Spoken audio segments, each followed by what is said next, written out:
Hello friends, आप सभी का हमारे यूट्यूब चैनल पर स्वागत है। तो अभी अतुल प्रसाद जी का एक ट्वीट आया है जो कि बीपीएससी टू सेकंड फेज़ के जो आवेदन हो रहे हैं उसको लेकर अतुल सर ने क्या कहते हैं ट्वीट किया है, जिसमें उन्होंने क्लियर कर दिया है।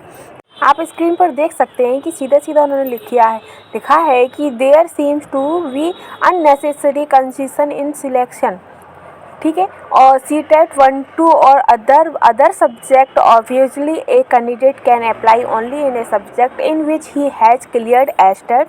This selection of subject can not be based और, तो उन्होंने ये क्लियर कर दिया इंग्लिश में, और उनका इसका हिंदी रूपांतरण भी आपको साफ दिखाई दे रहा है कि STT पेपर पहला और दूसरा या अन्य विषय का चयन करने में अनावश्यक भ्रम प्रतीत होता है। जाहिर है कि अभ्यर्थी केवल उसी विषय में आवेदन कर सकता है जिसमें उसने एस्टेट का पेपर जो है वो उत्तीर्ण किया हो। विषय का यह चयन आयु में छूट के आधार पर नहीं किया जा सकता है।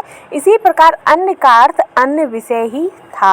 यानी कि उन्होंने क्लियर कहा है कि जिस बच्चे ने जो उनका एस्टेट पेपर हुआ है, सुपर टेट पेपर हुआ है, उसमें उन्होंने जिस सब्जेक्ट से वह पेपर क्लियर किया है वह उसी सब्जेक्ट से ही क्या कहते हैं अपना अप्लाई कर सकता है, किसी और से नहीं। तो उसमें कोई भी भ्रमित होने वाली बात नहीं थी। अब काफ़ी अभ्यर्थी ऐसे भी हैं जिन्होंने अपना फॉर्म भर दिया है और कुछ करेक्शन का कोई ऑप्शन नहीं मिल रहा है, तो उन्हें अपने पैसे जो हैं वो डूबने का भी डर है।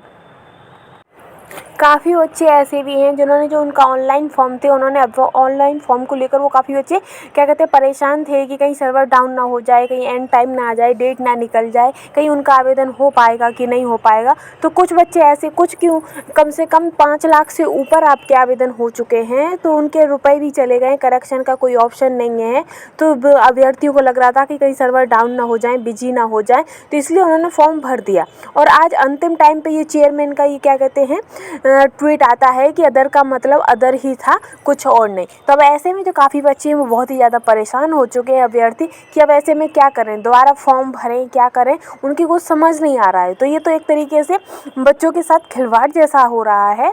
पर कोई नहीं, पर आपने अगर अन्य भर दिया है तो टेंशन ना लें, आपका जो भी है वो अन्य के हिसाब से ही आपका हो जाएगा। जो आपका सिलेक्शन होगा, आप अपने सब्जेक्ट की ही तैयारी करें और अपने सब्जेक्ट में ही आप अच्छे से पेपर दें, अपना ही सब्जेक्ट में। क्योंकि अदर जो आपने कर दिया है, अन्य पर टिक कर दिया है, तो अन्य के हिसाब से भी आपको क्या कहते हैं आप ही के सब्जेक्ट में ही आपको पेपर मिलेगा। क्योंकि वो जो पेपर होगा आपका, वो एस्टेट के हिसाब से ही आपका पेपर देखा जाएगा। अगर आपको एस्टेट में आपने हिस्ट्री था, आपके पास हिस्ट्री से आपने पेपर दिया था, तो हिस्ट्री का ही पेपर की आप तैयारी करें और हिस्ट्री से ही आपके नंबर जॉइंट होंगे। ठीक है गाइस, तो ऐसी ही लेटेस्ट, ये तो अभी आपके अतुल सर का जो ट्वीट आया था उससे संबंधित आपकी लेटेस्ट अपडेट हो गई। और ऐसी ही लेटेस्ट अपडेट्स के लिए हमारे चैनल से बने रहिएगा। Thank you guys.